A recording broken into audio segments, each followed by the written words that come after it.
ইয়া আইয়ুহাল্লাযীনা আমানুস্তাঈনু বিস-সাবরি ওয়াস-সালাহ, ওহে যারা ঈমান এনেছো, সবরের মাধ্যমে এবং সালাতের মাধ্যমে আল্লাহর কাছে সাহায্য চাও। সালাত এবং সবর আল্লাহর কাছে সাহায্য চাওয়ার উত্তম পন্থা। রাসূলুল্লাহ সাল্লাল্লাহু আলাইহি সাল্লাম কোনো বিপদে পড়লে কিংকর্তব্য বিমূঢ় হয়ে যেতেন, যখন নানান ধরনের সমস্যায় জর্জরিত হয়ে পড়তেন, তখন তিনি সালাত আদায় করতেন। এই সালাতের নাম হলো সালাতুল হাজাত, প্রয়োজন সমূহের সালাত। যে কোনো বিপদ আপদ বালা মুসিবত, মামলা মোকদ্দমা, গোলমাল, টেনশন, সমস্যা, দুনিয়াবি হোক আর দিনই হোক, ব্যক্তিগত হোক আর পারিবারিক হোক, সামাজিক হোক আর রাষ্ট্রীয় হোক, জাতীয় হোক আর আন্তর্জাতিক হোক, যে কোনো ধরনের মুসিবতে, যে কোনো ধরনের সমস্যায় সালাত আদায় করতেন। সালাতুর নাম হলো সালাতুল হাজাহ। সারা বাংলাদেশের লক্ষ লক্ষ মুসলিমকে যদি জিজ্ঞেস করা হয় যে জীবনের নাম শুনেছেন, তো লক্ষ লক্ষ মুসলিমের মধ্যে যারা কোরআন এবং সুন্নাহর সাথে জড়িত, এরা ছাড়া বাকিদের কাছে এই সালাতুল হাজার পরিচয় এবং বিবরণ এবং আমল পাওয়া বড় দুষ্কর। কিতাবে লেখা আছে, ওটা আমল না করলেও চলবে, 43 বছর যাবৎ খালি পড়িয়েই যাব, আমলের দরকার নেই। টেনশন এসেছে, সালাতুল হাজত পড়ুন। সালাতুল হাজত পড়ার পরে লা ইলাহা ইল্লাল্লাহুল হালিমুল কারীম, সুবহানাল্লাহি রাব্বিল আরশিল আযীম, আলহামদুলিল্লাহি রাব্বিল আলামিন, আসআলুকা মুজিবাতি রাহমাতিক ওয়া আযাইমা মাগফিরাতিক। বিরাট লম্বা দোয়া আছে, দোয়াটি পড়ুন।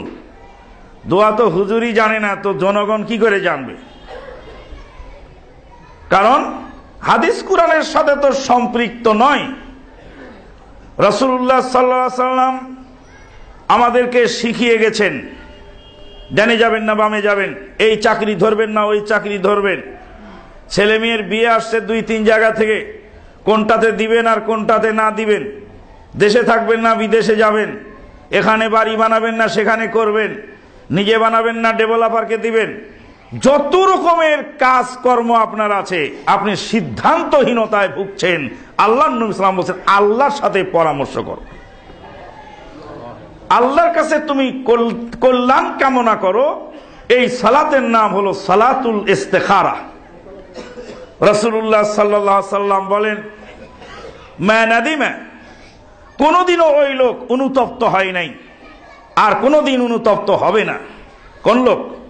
মান শাওয়ারা, যে পরামর্শ করে কাজ করে, ওয়াস্তাখারা, এবং ইস্তেখারা করে নেয়, কাজে লাগে। মা নাদিমা, কোনদিন অনুতপ্ত হয়নি ওই লোক, আর কোনদিন হবেও না। ওই লোক, যেই লোক শাওয়ারা, পরামর্শ করে কাজ করেন। আল্লাহ পাক বলছেন, ওয়াশাবিরহুম ফিল আমর, কাফের মুশরিক বেদিন এদের সাথেও তুমি কাজে পরামর্শ করতে পারো। দুনিয়াবি কোনো কাজ হলে যে বোঝে তার সাথে পরামর্শ। বাড়ি বানাবেন, আমানুল্লাহ মাদানির সাথে পরামর্শ করলে হবে না।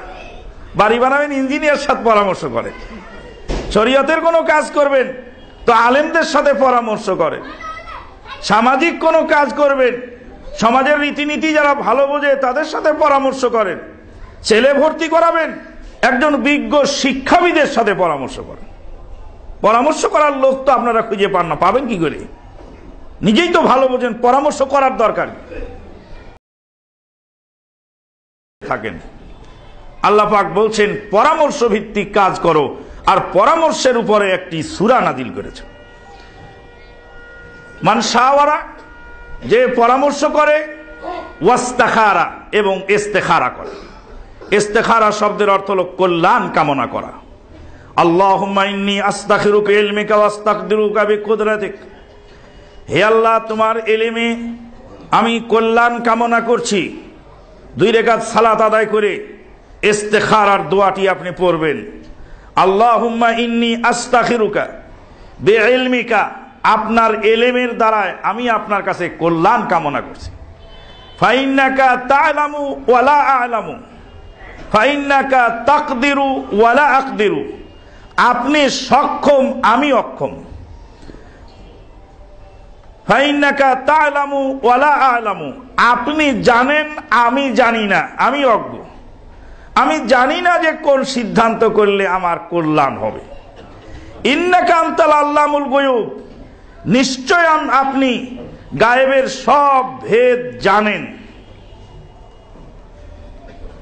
আল্লাহুম্মা ইন কুনতা তা'লাম, হে আল্লাহ আপনি যদি জানেন, ইন্না হাযাল আমরা, নিশ্চয়ই কাজ, খায়রুন লি, আমার জন্য কল্যাণকর, ফি দীনি ওয়া মাআশি ওয়া ফি আকিবাতি আমরি আও আজিলি আমরি ওয়া আজিলিহি, দুনিয়া ও আখিরাতের কল্যাণ, পরিণাম ফল ভালো, আমার দিন ও দুনিয়ার কল্যাণ এই কাজের মধ্যে আছে, এটা যদি আপনি জানেন, ফাকদুরহু লি, হে আল্লাহ এই কাজটাই আমার জন্য নির্ধারণ করেন।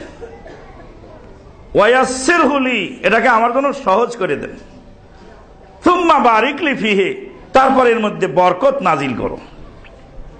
ওয়া ইন কুনতা তা'লাম, হে আল্লাহ আপনি যদি জানেন এই কাজ আমার জন্য অকল্যাণকর, দিন ও দুনিয়ার ক্ষেত্রে, দুনিয়া এবং পরিণাম ফল হিসাবে এটা আমার জন্য অকল্যাণকর, ফাসরিফহু আননি, ওটাকে আমার থেকে দূরে সরাই নিয়ে যান। ওয়াসরিফনি আনহু, আর আমাকে ওখান থেকে দূরে সরাই নিয়ে আসে। ওয়াখদুর লিয়াল খায়রা হাইসু কান, আর কল্যাণ যেখানে আছে সেখানে আমার জন্য কল্যাণ নির্ধারণ করেন। সুবহানাল্লাহ। সারা দুনিয়ার আলেম মৌলবী, সারা দুনিয়ার বাংলাদেশের লক্ষ লক্ষ পীর পুরোহিত মিলে যত কিতাব লিখেছে ওজিফার, সমস্ত ওজিফার কিতাবের দোয়া দরুদ এক পাল্লায় তুললে এই দোয়ার সময় সমান হবে না। কিভাবে আল্লাহকে আমি বলছি, আল্লাহ আপনি যদি জানেন তো এই কাজ আমার জন্য কল্যাণ, এটা আমার জন্য নির্ধারণ করেন, এর মধ্যে বরকত নাজিল করেন। আর যদি জানেন এটা আমার জন্য অকল্যাণকর, এটাকে আমার থেকে দূরে সরাই নিয়ে যান। ওই জমিওয়ালা যেন আমার কাছে আর জমি বেচতে না আসে, আর আমাকে ওই জমিওয়ালার কাছে সরাই নিয়ে যান। যেই জমি কিনতে গেলে আমার ক্ষতি হবে, যেই বিয়ে দিতে গেলে আমার ক্ষতি হবে, যেই চাকরি নিতে গেলে আমার ক্ষতি হবে, দুনিয়ার ক্ষতি হোক আর দিনের ক্ষতি হোক। বলছিলাম যে আপনি বিপদে পড়লেন, সালাতুল হাজাত, কোন কাজের সিদ্ধান্ত নেওয়ার জন্য পড়লেন সালাতুল ইস্তেখারা।